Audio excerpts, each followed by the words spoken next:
Bismillahirrahmanirrahim. My name is Dr. Rida Shahram Sarwar, and under supervision of Professor Dr. Sarah Afzal, my topic for today is ways of presenting data.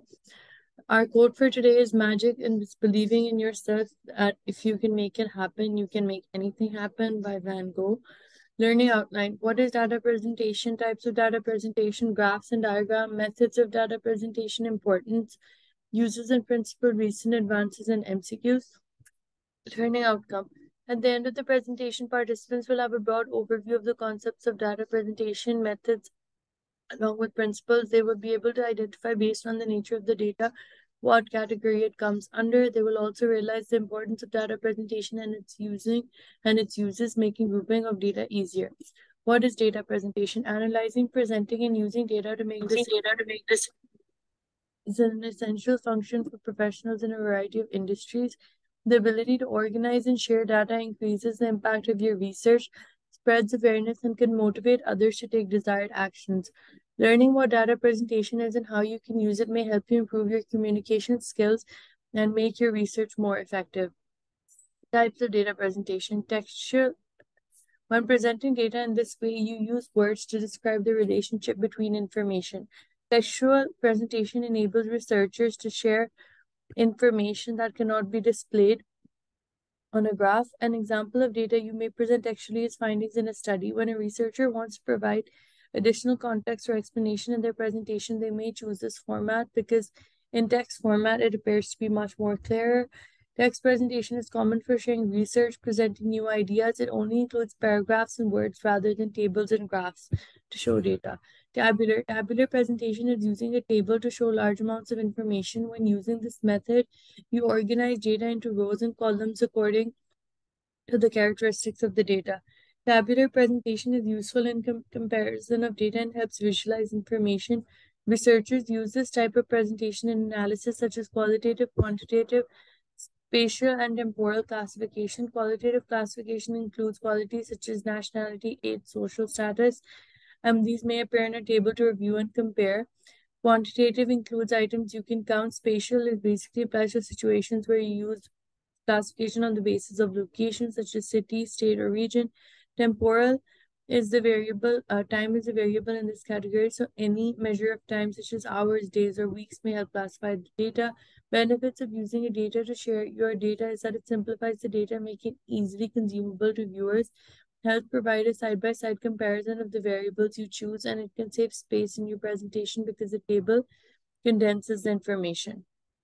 Then there's diagrammatic presentation. This method of displaying data uses diagrams and images. It is the most visual type for presenting data and provides a quick glance at statistical data. The examples of this can include pictograms, cartograms. Pictograms use images to display the data. For example, to show you the number of books sold in the first week, you may draw 5 books where each image accounts for 1,000 books. Cartogram, this includes any type of map which can show or share the location of a person, place, or object. Bar graphs and pie charts. Bar graphs make use of rectangles of different size on an X and Y axis to show different amounts of data, and it shows numerical values in rectangles to display data. Pie charts, basically in those, data appears as a fraction in a circle. This displays any type of numerical data but works well with fewer variables. Methods of data presentation and statistics. Pictorial representation. This is the simplest form of data presentation often used in schools or universities to provide a clear picture to students who are better able to capture the concepts effectively through a pictorial presentation of the simple data. Column chart. This is a simplified version of the pictorial presentation which involves management of a larger amount of data being shared during presentations and providing suitable clarity to the insights of the data. Pie charts provide a very descriptive and a 2D depiction of the data pertaining to comparisons or resemblance of data in two separate fields. Bar charts. A bar chart that shows the accumulation data with cuboid bars with different dimensions and length which are directly proportional to the values they represent. The bars can be placed either vertically or horizontally depending upon the data being presented. Histograms. This is a perfect presentation of the spread of numerical data. The main differentiation that separates data graphs and histograms are the gaps in the data graphs. Box plot. A box plot is a way of representing groups of numerical data through quartiles. Data presentation is easier with this style of graph dealing with extraction of data to the minutes of difference. to the minutes of differences, sorry. Maps. Map data graphs helps you with data presentation over an area to display the areas of concern. Map graphs are useful to make an exact depiction of data over a vast case scenario. Importance of data presentation. Data presentation can be both a deal maker or a deal breaker based on the delivery of the content and the context of visual depiction. Data presentation tools are powerful communication tools that can simplify the data by making it easily understandable and readable at the same time while attracting and keeping the interests of the readers and effectively showcase large amounts of complex data in a simplified manner. If the user can create an insightful presentation of the data in hand with the same sets of facts and figures and the results promise to be impressive, there have been situations where the user has had a great amount of data and vision for expansion, but the presentation drowned their vision. To impress the higher management and top brass firm, effective presentation of data is needed. Data presentation helps clients or the audience not spend time grasping the concept and future alternatives of the business and to convince them to invest in the company and turn it into profitable for both the investors and the company. Methods by which people organize, summarize, and communicate information using a variety of tools include table, graphs, and diagrams. Uses of presentation allow for easy and better understanding of the subject, provide first-hand information about data, help in future analysis, easy for making comparisons, and they're also attractive. Presentation can be divided into tabular and visual. Visual further comes into graphic and diagrammatic. Principles of presentation include that it should arouse interest of the reader. It should be in a simple form, should be concise without losing impact, facilitate further statistical analysis, and define problem and suggest its solution. Tabulation is a systemic and logical arrangement of data classified in rows and columns. This basically simplifies complex data, facilitates comparison, gives identity to data, reveals patterns within figures which cannot be seen in the narrative form, and unnecessary details and repetitions are avoided in a table. Then graphs and diagrams are used in order to visualize your data. Advantages are that they're very attractive. They provide a bird's eye view. They can easily be understood by a common man. They facilitate comparison. Impression created by them are more long-lasting. Theorems and result of statistics can be visualized using graphs. Limitations are that they are visual aids and they cannot be considered as alternatives for numerical data. Though theories and results could be easily visualized by diagrams and graphs, mathematical rigor cannot be brought in. Diagrams and graphs are not as accurate as tabular data. Only tabular data can be used further for analysis. By diagrammatic and graphical misinterpretation, observers can be misled easily, and it is easy to create wrong impressions. Presentation of data, basically the visual presentation comes under graphs and diagram. Graphs include histograms, frequency curve, frequency, polygon, algorithm, line graph, and diagrams include bar diagram or pie diagram. Bar diagram further is divided into simple, multiple component, percentage, and deviation bar diagram. Histogram. Histogram is represented by a series of rectangular bars. Variables are taken along the x and y axis with class intervals at base. Rectangle is with high proportion is equal to the frequency. The set of rectangular bars so obtained is going to give histogram. Note the total area of the rectangles represents frequency. If the frequency distribution has inclusive class intervals, they should be converted into the exclusive type. Mode of distribution can be obtained from the histogram from the highest bar. This is basically an example of a histogram where the height is taken on the x-axis, frequency on the y-axis. Frequency polygon variables are taken along the x-axis and frequencies along the y-axis. Class frequencies are plotted against the class mid values and then joined using a straight line. The figure so obtained is the frequency polygon. Total area is under the frequency curve is going to show you the total frequency. Line graph. This is also known as a time series graph. Line graphs are used to display comparison between two variables which are plotted on the x and y axis. X-axis represents measures of time, while y-axis represents a percentage or measures of quantity. They organize and present data in a clear manner and show a relationship between data. Line graphs display a change in direction. It shows a trend of an event occurring over a period of time to know whether it is decreased or increased. Example, cancer, deaths. Diagrams. Pie diagram. Pie diagram is basically used to present discrete data of qualitative characteristics such as blood group, age group, sex group. The frequency of the groups are shown in a circle. Degree of angle denotes the frequency and area of sector gives comparative difference at a glance. Size of each angle is calculated by multiplying the frequency over the total frequency and then multiplying it by 360. Entire circle is equal to 100% of the data. Steps to make basically a circle graph is first to draw a circle, find the radius, and use a protractor to measure the pie slice.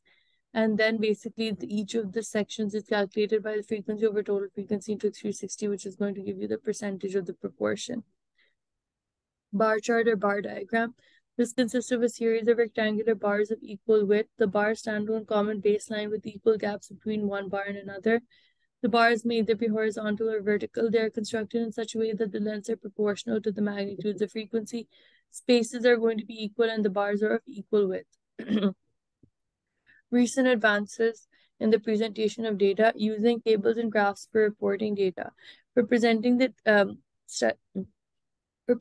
study results, authors need to choose from one of the three format: text, tables, and graphs. The underlying consideration of any author while making chance to ensure that the readers find it easy to understand.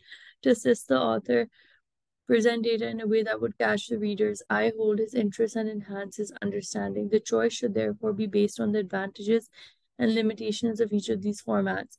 Most of the observations are reported in textual format. Tables are useful when comparisons need to be made.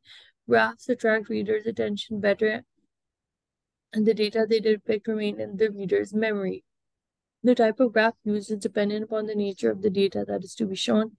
Every research paper has a lot to say through the data that has been collected and analyzed. However, the data needs to be presented in a logical, coherent, and easy to understand manner. The way data is presented can influence the reviewer's and editor's decision. Statistical data presentation.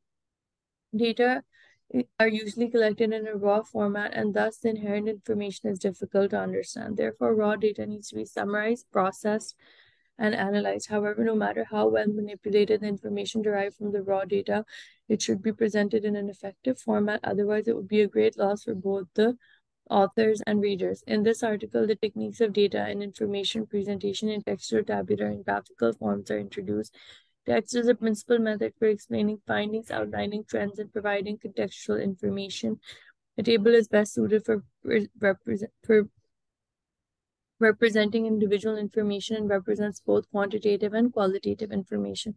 A graph is a very effective visual tool as it displays data at a glance, facilitates comparison, and can also show trends in relationships within the data, such as those that change over time.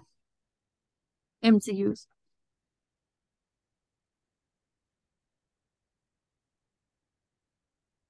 Question number 1.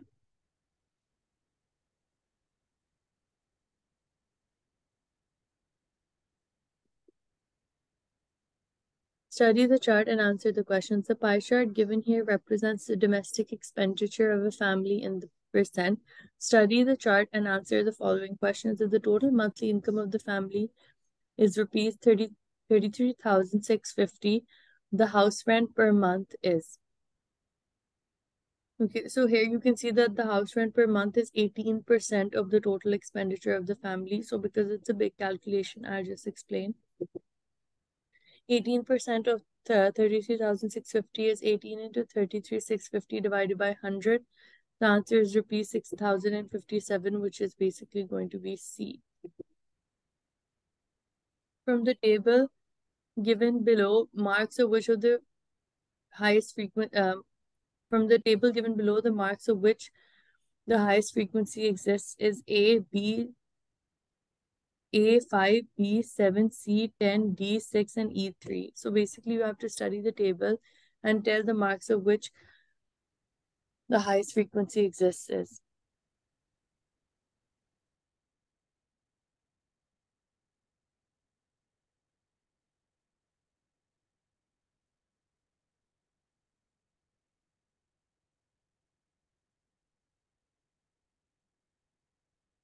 Okay, I'll just give you the answer.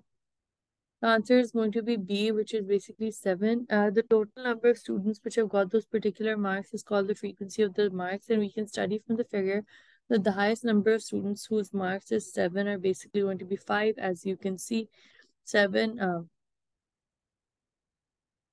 Therefore, for 7 marks, the highest Therefore, for 7 marks, there exists the highest frequency, which is basically, as you can see on the column on the right side, 7 with 5. That's the highest frequency. Question number 3. Which of the following statement correctly describes the process of classifying raw data? A. The analysis is a comprehensive method of the classification of raw data. B. Frequency distribution is a comprehensive method that helps in the classification of raw data. Distribution is a comprehensive method that helps in classification of raw data. Information is a comprehensive method that helps in classification of raw data. E. Systemic review is a comprehensive method that helps in the classification of raw data. Which of the options is correct?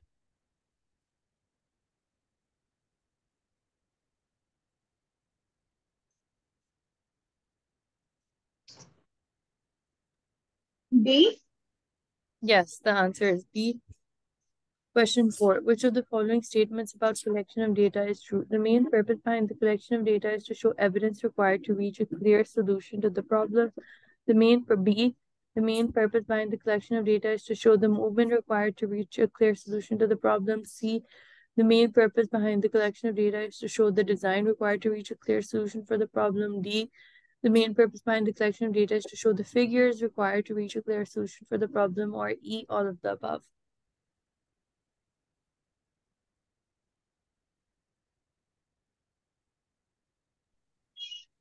A. Yes, the answer is A.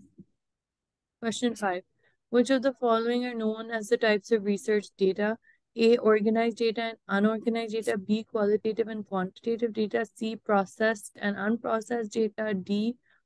True and false data. And E. Significant and insignificant data. B. Yes, the answer is B.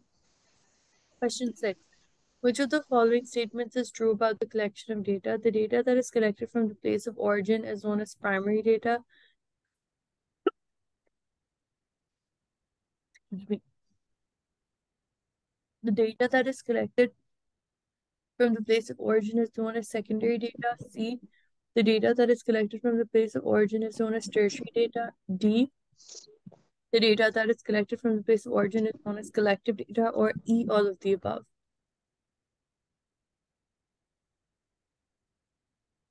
A. Yes, the answer is A.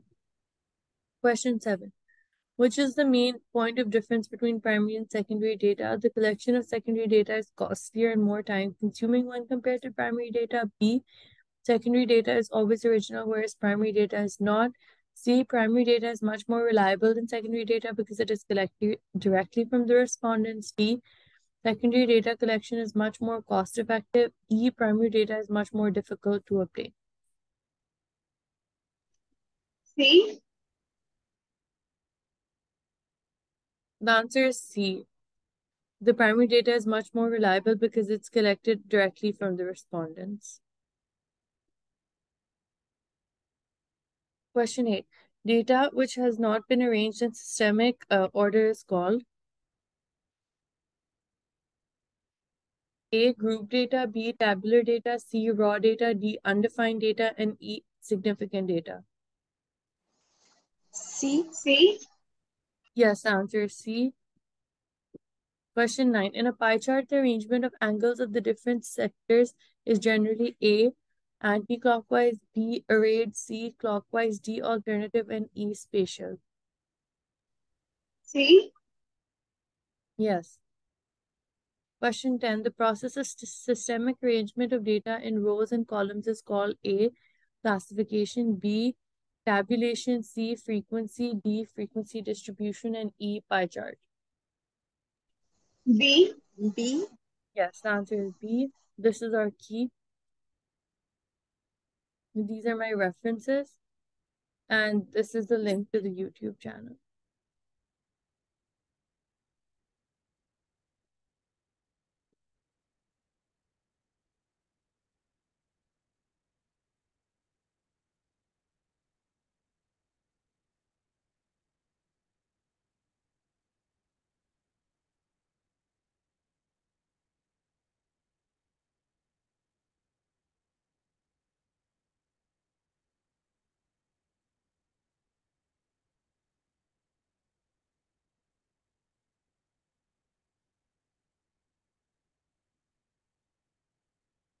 Is everything clear? Yes, thank you so much. Okay, thank you. Allah Hafiz.